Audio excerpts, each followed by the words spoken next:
Welcome everyone. आज हम देखेंगे क्वेश्चन आंसर।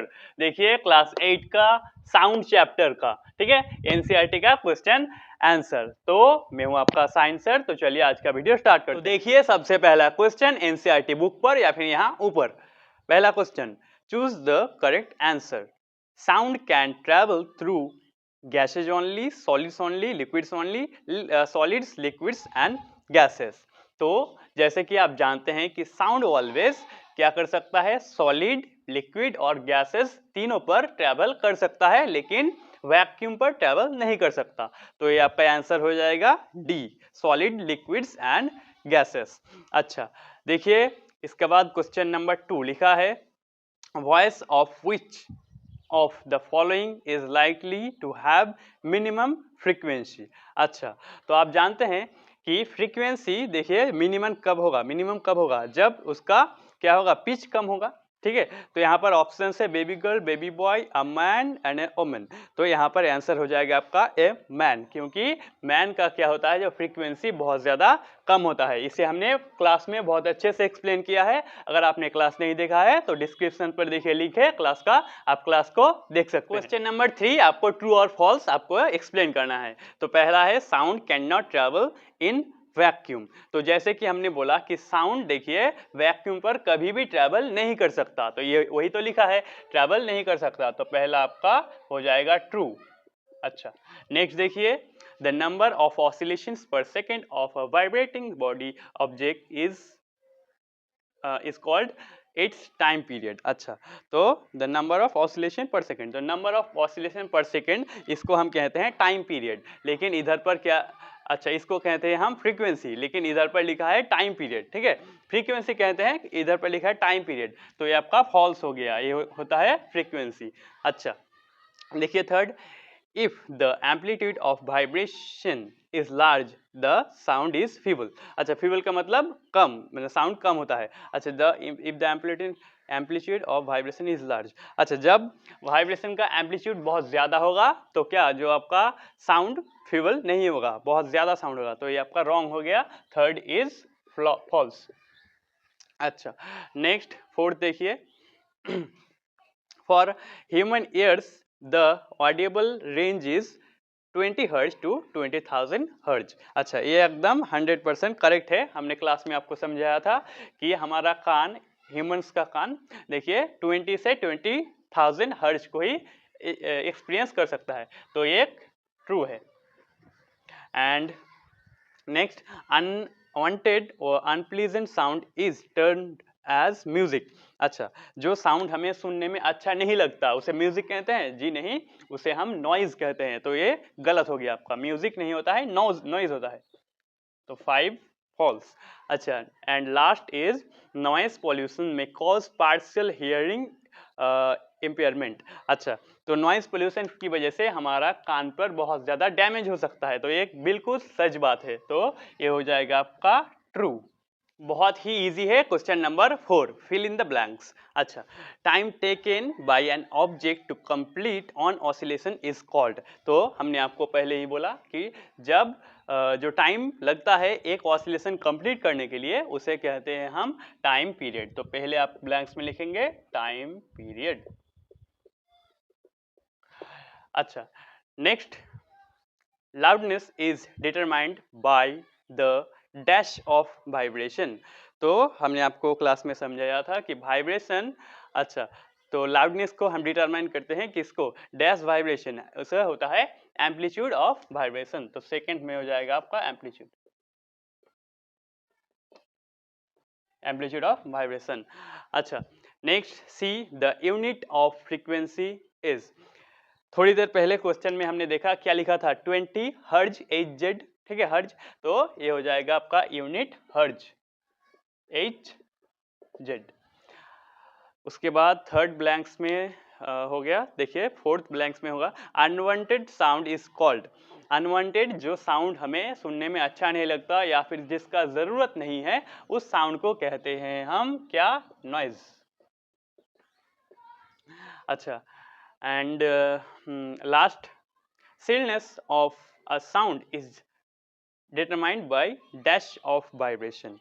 देखिए स्टिलनेस इसका मतलब क्या होता है, पिच। तो किसी भी साउंड का पिच किसके ऊपर, स्टिलनेस ऑफ साउंड डिटरमाइंड किसके ऊपर डिटरमाइन करते हैं हम, तो वो हो जाएगा आपका फ्रीक्वेंसी।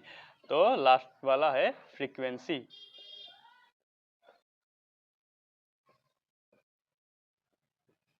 अब हम करेंगे numericals question number 5। A pendulum oscillates 40 times in 4 second, find the time period and the frequency. अच्छा, एक पेंडुलम 4 सेकंड पर 40 बार वाइब्रेट। तो जैसे हम करते हैं, देखिए हम लिखेंगे गिवन, गिवन मीन्स जो आपका दिया हुआ है, इधर पर टाइम, टाइम दिया हुआ है आपका 4 सेकंड, एंड ऑसिलेशन इसे लिखेंगे, ऑसिलेशन लिखा है आपका 40 ऑसिलेशन। अच्छा, अब इसको जैसे हम करते हैं, देखिए सिंपल आप ऐसे लिखिए कि हमें निकालना है फ्रीक्वेंसी और टाइम पीरियड। तो टाइम पीरियड का आपका फॉर्मूला था टाइम पीरियड, देखिए क्लास में देखिए आप, टाइम पीरियड इक्वल्स टू होता है time taken divided by oscillation. अच्छा, तो इधर पर देखिए टाइम टेकन कितना टाइम था, ठीक है। अच्छा, ये तो ऑसिलेशन था, टाइम था आपका 4 सेकेंड एंड ऑसिलेशन था 40, तो कट जाएगा, देन होगा 10, तो 1/10। टाइम पीरियड का यूनिट क्या होता है, सेकेंड। अच्छा, ये हो गया आपका टाइम पीरियड, और हमें निकालना है क्या, फ्रीक्वेंसी। तो फ्रीक्वेंसी देखिए आप जानते हैं फ्रीक्वेंसी होता है टाइम पीरियड का अपोजिट, तो फ्रीक्वेंसी इक्वल्स टू 1/टाइम पीरियड। देखिए टाइम पीरियड जो होगा सिंपल ही फ्रीक्वेंसी इसका अपोजिट होगा, इसका मतलब 1/टाइम पीरियड। तो इधर देखिए 1/टाइम पीरियड हमने निकाला था 1/10, टाइम पीरियड देखिए हमने निकाला था 1/10, तो 10 ऊपर चला जाएगा, इसका मतलब 10, और फ्रीक्वेंसी का यूनिट होता है हर्ट्ज, HZ। नेक्स्ट देखिए क्वेश्चन नंबर 6, सेम तरीके का question. The sound from a mosquito is produce when it vibrates its wings at average rate of 500 vibrations per second, what is the time period of the vibration. तो इधर पर second 500 vibration. अच्छा, तो देखिए simple है, जैसे कि पहले किया आपने गिवन, तो इधर पर लिखा है टाइम, टाइम देखिए टाइम लिखा है पर सेकेंड, इसका मतलब 1 सेकेंड। अच्छा, नेक्स्ट पर सेकेंड का मतलब 1 सेकेंड, और इधर पर लिखा है, अच्छा ऑसिलेशन, ऑसिलेशन लिखा है, अब देखिए 500। अच्छा 500, तो अब हमें निकालना है सेम टाइम पीरियड। तो टाइम पीरियड जैसे कि हमने बोला, टाइम पीरियड होता है, क्या होता है, देखिए टोटल टाइम टेकन कितना, 1 डिवाइडेड बाय ऑसिलेशन कितना, 500। अच्छा, तो इधर पर अगर हम करेंगे तो हो जाएगा, डिवाइड करेंगे तो 0.002, टाइम पीरियड का यूनिट क्या होता है, सेकंड, ठीक है, 0.002 सेकंड, ये हो जाएगा आपका आंसर। 7 नंबर क्वेश्चन देखिए, लिखा है identify the part which vibrates to produce the sound in the following instruments. अच्छा, तो देखिए पहला है आपका ढोलक। तो ढोलक पर क्या होता है, आप जानते हैं एक मेम्ब्रेन रहता है, ठीक है, ढोलक पर एक मेम्ब्रेन रहता है, वो वाइब्रेट करता है, फिर साउंड प्रोड्यूस होता है। तो पहले आप लिखेंगे मेम्ब्रेन। अच्छा, नेक्स्ट है आपका सितार। अच्छा, तो सितार में आप जानते हैं एक स्ट्रिंग रहता है, स्ट्रिंग, ठीक है, तो स्ट्रिंग से वाइब्रेट होता है फिर साउंड, तो सेकंड हो जाएगा आपका स्ट्रिंग। And last flute. तो फ्लूट में आप जानते हैं, देखिए एक एयर कलम रहता है, एयर कलम, तो एयर कलम में जब साउंड वाइब्रेट करता है फिर साउंड प्रोड्यूस हो जाएगा आपका एयर कलम। Next question number 8. What is the difference between noise and music? Can music become noise sometimes? अच्छा, इसे हमें एक्सप्लेन करना है। तो पहले हमें समझना होगा कि नॉइज और म्यूजिक क्या होता है।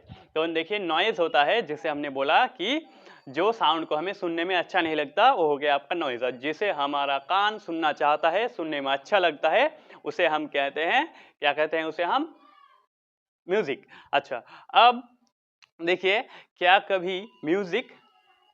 म्यूजिक नॉइज हो सकता है? जी हाँ, हो सकता है। आपने ये नोटिस किया होगा, जब कोई बहुत ज्यादा इस मतलब लाउड स्पीकर को ऑन कर देता है, तब आपको सुनने में बहुत ज्यादा ही खराब लगता है, तो वो हो जाएगा आपका क्या, एक नॉइज। अच्छा, तो इसे ही हमने एक्सप्लेन किया है, आप ऐसे लिखेंगे अनवांटेड और unpleasant sound is called noise, like the sound of bus horn. अच्छा, and the sound which pleasing to ear is called music. अच्छा, and last star ऐसे देकर लिख लेंगे, music can become noise when it is too loud. अभी हम बाकी questions करेंगे। इधर पे देखिए एक लाइक का बटन है, तो आप इस वीडियो को लाइक कर दीजिए, उससे हमारा भी भला होगा। तो इस वीडियो को आप लाइक कर दीजिए। और अब है question number 9, list source of noise pollution in your surroundings. अच्छा, आपके आसपास क्या क्या किस किस वजह से नॉइज पोल्यूशन होता है, इसे आपको लिस्ट में लिखना है। तो जैसे कि हमने लिखा है, देखिए साउंड ऑफ व्हीकल्स, जब आप बहुत ज़्यादा गाड़ी चलता है तो जो साउंड होता है वो नॉइज होता है। नेक्स्ट मशीन साउंड्स, जब किसी फैक्ट्री पर या फिर किसी और जगह पर मशीन्स बहुत ज़्यादा साउंड करता है तो वो हो गया आपका noise. Third is sound of loud speakers, जब कोई बहुत साउंड से लाउड स्पीकर ऑन करता है तो वो भी एक नॉइज़ होता है। And last is bursting of crackers, जब बहुत बच्चे छोटे छोटे बच्चे क्या करते हैं, क्रैकर्स को जला देते हैं, तब जो साउंड होता है वो एक नॉइज होता है। 10 नंबर क्वेश्चन पर है, देखिए explain in what way noise pollution is harmful to humans. किस वजह से ह्यूमंस पर जो नॉइज पोल्यूशन हार्मफुल होता है। तो एक कुछ कारण आपको लिखना है किस किस वजह से। देखिए नॉइज पोल्यूशन की वजह से लैक ऑफ स्लीप हो सकता है, आपको स्लीप नहीं आएगा।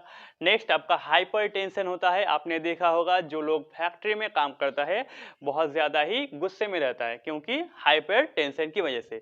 और भी एंजाइटी हो सकता है, एंजाइटी आप दिन भर बहुत ज़्यादा अगर टायर्ड रहेंगे। And last partial hearing impairment, आपका क्या देखिए हियरिंग लॉस हो सकता है, आप सुन नहीं सकते बहुत देर तक अगर आप नॉइज एरिया में रहेंगे। Question number 11, your parents are going to buy a house, there have been offered one on the road side, another 3 lanes away from the roadside. Which one would you suggest your parents should buy? Explain your answer. आपका parents एक घर खरीदने वाला है, एक road side पर और एक 3 लेन्स दूर के बाद। अच्छा, तो आप कौन सा सजेस्ट करेंगे और क्यों करेंगे। तो हम जानते हैं, देखिए रोड पर बहुत ज़्यादा व्हीकल्स के होने की वजह से बहुत ज़्यादा साउंड प्रोड्यूस होता है, बहुत ज़्यादा नॉइज होता है, इसीलिए हम सजेस्ट करेंगे जो रोड से थोड़ा दूर रहेगा। तो हमारा 3 लेन्स पर जो दूर पर जो हाउस होगा उसे ही हम सजेस्ट करेंगे और इसे आपको ऐसे ही नोट करना है। I will suggest to buy the house which is 3 lanes away from the roadside because there will be less sound pollution due to vehicles than the house on the roadside. अब है second last question, sketch larynx and explain its function in your own words. अच्छा, आपको larynx का एक sketch draw करना है, इधर पर देखिए, और एक इसका एक्सप्लेन करना है। तो देखिए, in human sound is produced by the voice box of larynx, 2 vocal cords stretch across the larynx. larynx की वजह से 2 vocal cords stretch होता है in such a way that leaves a narrow slit. इसकी वजह से एक narrow slit बनता है between them और इसके बाद ear पास होता है। when the lungs force the ear through the slit, इसकी जब lungs से ear जाता है स्लिट से, the vocal cords vibrate, vocal cords vibrate करता है एंड साउंड प्रोड्यूस, ऐसे ही साउंड प्रोड्यूस होता है। And the last question is lightning and thunder take place in the sky at the same time and at the same distance from us. Lightning is seen earlier and thunder is heard later. Can you explain why? अच्छा, आपने notice किया होगा जब lightning होता है और thunder होता है तब हम लाइटनिंग को अच्छे से देख सकते हैं, देन थोड़ी देर बाद थंडर का आवाज़ हम सुन सकते हैं। तो ऐसा क्यों होता है? क्योंकि हम जैसे जानते हैं, देखिए साउंड किसी भी, अच्छा लाइट देखिए हमारे यूनिवर्स में किसी भी चीज़ से भी सबसे ज़्यादा स्पीड पर चलता है। जैसे कि आप नॉर्मल बाइक कितने स्पीड पर चलता है, 60 किलोमीटर, ठीक है, 70 किलोमीटर। लेकिन जो लाइट होता है, लाइट चलता है आपका 108 करोड़ किलोमीटर पर आवर, ठीक है, 108 करोड़ ठीक है, तो बहुत ही ज़्यादा होता है। लाइट किसी भी चीज़ से सबसे ज़्यादा स्पीड से चलता है। इसी वजह से लाइट को हम आगे हमारे पास आ जाता है, लाइट को देख सकते हैं, लेकिन साउंड को हमारे पास आने में ज़्यादा समय लगता है, इसीलिए साउंड को हम थोड़ी देर बाद समझ सकते हैं, सुन सकते हैं। तो ऐसे ही हमने एक्सप्लेन किया है, आप अच्छे से नोट कीजिए। The speed of light is much more than the speed of sound. Thus, the light reaches us the sound, before the sound, so that lightning is seen earlier and the thunder is heard later. And now dear students, thank you. हमने देखिए एक और chapter का सब question answers कर लिया। तो आप हमारे चैनल को सब्सक्राइब कर दीजिए, उससे हमारा चैनल ग्रो करेगा और अच्छे से पढ़िए। एक और बार आप सबको थैंक यू।